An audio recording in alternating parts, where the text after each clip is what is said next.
If the Dallas Cowboys wanted any retribution at all whatsoever, today was the day to do it versus the Miami Dolphins on the road once again, and this is quite possibly their final opportunity to do it before the NFL playoffs start. So before we get to the content, guys, typically when I have way too much content to post, I don't just release it all at once. I usually schedule it ahead of time. From now on, instead of scheduling it to go from private to public at a specific time, I'm going to let my members see it first and then have it go public at a specific time. This usually happens whenever I'm doing like a big career piece, or if I finish a video really late at say like 12 a.m. Eastern time. So I'll usually wait to have it released at a better time to post. You'll still get the content at the normal time that you would usually get it, but I felt like this was a good way to give back to my channel members. And if you guys are interested, check out our channel memberships program in the description down below. Now that we get all that out of the way, break!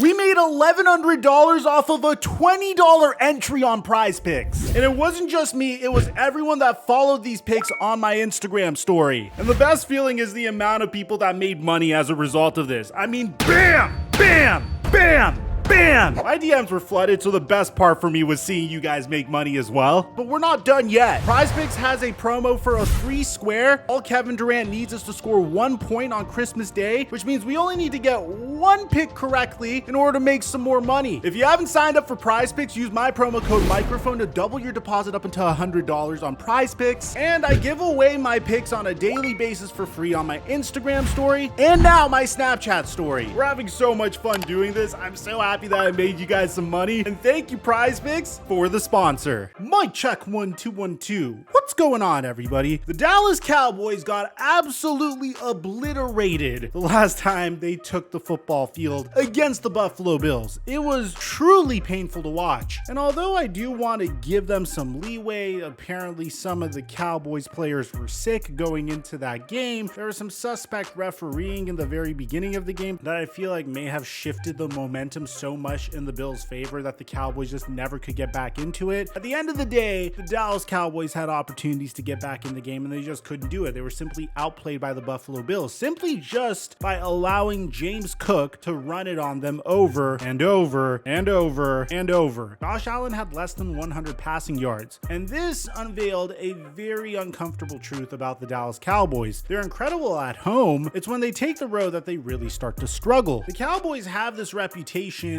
of not being able to beat teams with a winning record. As a matter of fact, the only significant team that they beat over this past year, I would say, is the Philadelphia Eagles at home a few weeks ago. And at the same time, the Miami Dolphins have a very similar problem. The Miami Dolphins are notorious for not being able to beat any contending teams. As a matter of fact, between both of these two teams, they have winning records. They're coming into this game at 10-4. But take a look at this. The Dallas Cowboys and the Miami Dolphins will be the first game in NFL history between teams with 20 plus combined wins, but 1 or fewer wins versus teams above 500. The Cowboys are 1-3 versus teams that are above 500, and they're 9-1 versus teams that are 500 or below, that one being the Arizona Cardinals, whereas the Miami Dolphins are 0-3 against teams that are above 500 and 10-1 versus teams that are 500 or below. So this is a very significant game for both sides. I've frequently said on this channel that the Miami Dolphins are like the Dallas Cowboys of the AFC. It's literally like the Spider-Man meme. And I don't mean that in a disrespectful way, because both teams have remarkable rosters, both offensively and defensively. The Miami Dolphins have my favorite candidate for NFL MVP in Tyreek Hill, whereas the Dallas Cowboys offense has looked resurgent behind Dak Prescott and CeeDee Lamb. Their defense has looked incredible at times behind Deron Bland, Micah Parsons, DeMarcus DeMarcus Lawrence, Osa Odighizuwa, with Dan Quinn being the pilot of that defense. Meanwhile, Miami Dolphins defense isn't a joke either. This is a team that traded for Bradley Chubb a year ago. They traded for Jalen Ramsey in the offseason, paired him with Xavier Howard, had Javon Holland on the roster, and they also have a defensive genius as their defensive coordinator. Some people have been making fun of this matchup, calling it the Fraud Bowl, with two teams that have no chance at a ring. Some people are calling this the Battle of the Frauds. Probably my favorite meme of all is someone AI generated this and called it the Cupcake Bowl between the Miami Dolphins and the Dallas Cowboys. But needless to say, as a Cowboy fan, I must admit, if the Cowboys could come into this matchup against the Miami Dolphins on the road and leave with a victory, I'll feel somewhat optimistic, a little bit more optimistic in this team's prospects in the playoffs. At the end of the day, I just want to see the Cowboys break the cycle. And to be honest, so far, it appears as though we're on pace for the cycle. We're just leaving the We Dem Boys, this year's our year part of the cycle, and we're about to get to the part where we look like a first round exit. And before I really get hyped up on this team, I just want any indication, any evidence at all whatsoever that this team will not be a one and done like they have been last year and the year before. The first drive for the Dallas Cowboys started out remarkably. I mean, this team made calculated risks. They were converting third down after third down on the back of Hunter Lipke. They even converted a 4th and 1, got all the way to the 1 yard line. Tony Pollard literally had half of his body in the end zone. And when the Cowboys came out on 1st and goal, they decided to ride the individual that was consistently getting the job done for them. They decided to run another fullback dive with Hunter Lipke.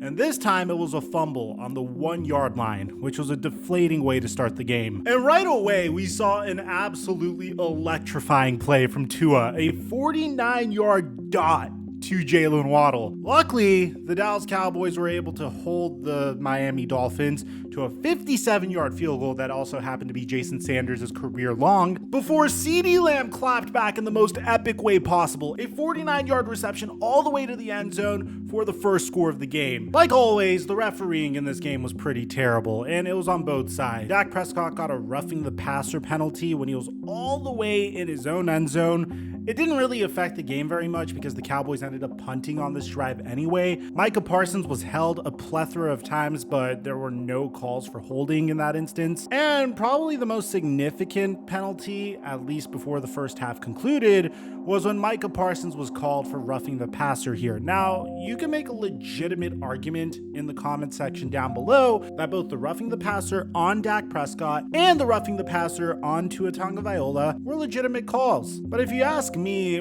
I just put myself in the feet of the defensive lineman in this point, and there's not really much else you could do when you're them. I mean, when you have your momentum running forward the amount that Micah did in this particular play, or Christian Wilkins did when he was going after Dak Prescott, it's very difficult to stop yourself in time to not collide with the quarterback. It's not like they made an additional effort to knock the quarterback down. Look, I'm all for protecting the quarterback, but it's something that is called very inconsistently in each and every football game, and I really hope the NFL starts to get this right.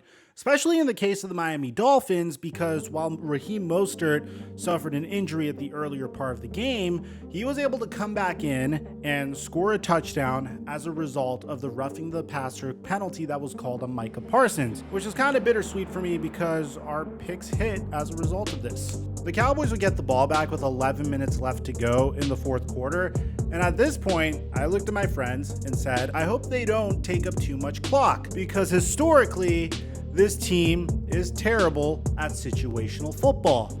And well, the Cowboys decided to go on a 17-play drive that took up 7 minutes and 39 seconds of clock. They would end up scoring via a touchdown from Brandon Cooks, but they gave the ball back to the Miami Dolphins with 3 minutes and 30 seconds left in the game. And all the Miami Dolphins really needed was a field goal to win. And that's exactly what the Miami Dolphins would do. They didn't even need big chunk plays in order to achieve this. And by the end of the game, the Miami Dolphins were able to win via a field goal from Jason Sanders, which means the Dallas Cowboys once again lose to a contending team while they're on the road. Their second loss in a row to a potential contending team while they're on the road. And look, man, looking at this game, there are a lot of problems with the Dallas Cowboys. I want to say, first and foremost, the fact that you held the Miami Dolphins to one touchdown the entire game was very impressive. And if you even look at the statistics, Dak Prescott didn't have that bad of a game. He actually performed fairly well,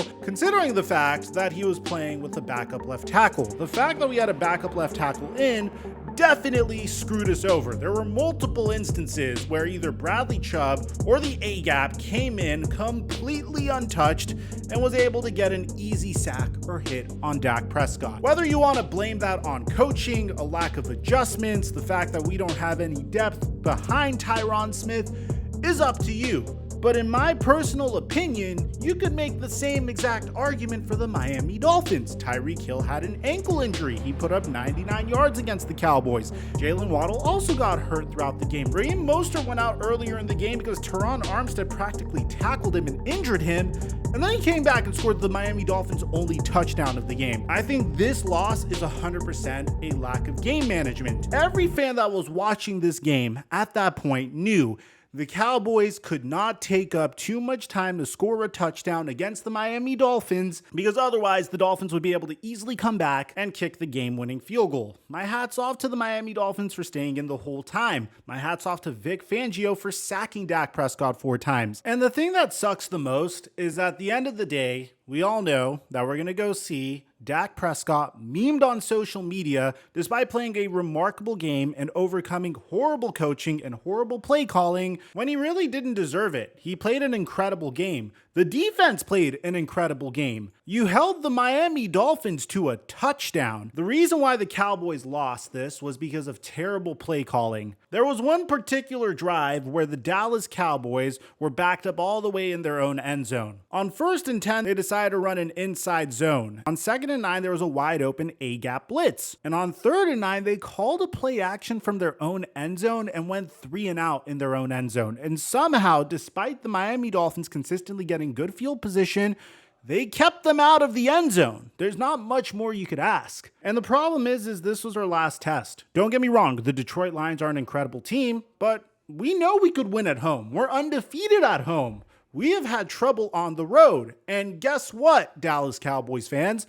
This year, when we make it to the playoffs, there are going to be a lot of road games. And currently, we're 3-5 on the road. I take pride in being a huge Dallas Cowboy fan. I try to be a realistic Cowboy fan, at least on YouTube, not so much on Twitter and not so much on Instagram and Snapchat. But I have no optimism about us being able to make any noise in the postseason.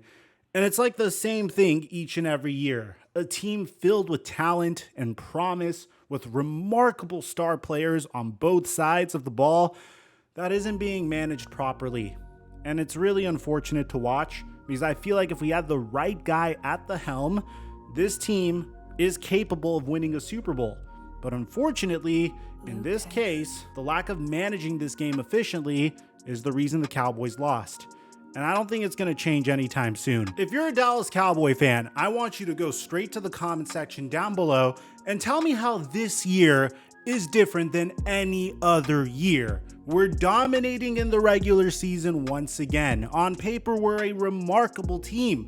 But whenever it comes time to really win the games we need to win, we're not able to get it done. And I would love for you to convince me otherwise. I want this team to win. And I hope I'm wrong. I hope we could all come back to this video in February and say, Mike, you didn't really believe in us. You should have believed in us. You're not a true Cowboy fan. Because I want us to win the Lombardi. But we got to be realistic with ourselves. The Dallas Cowboys are doing the same shit all over again. The same thing from 2 years ago. The same thing from last year. We're destined to lose to the San Francisco 49ers in the divisional round, and I mean that. So please, go to the comment section down below and tell me how I'm wrong. Tell me how the Cowboys aren't about to blow this once again. I would love to be proven wrong, but there's no way you can prove me wrong, because at the end of the day, in the bottom of our hearts, we know that the Cowboys cycle is repeating itself once again.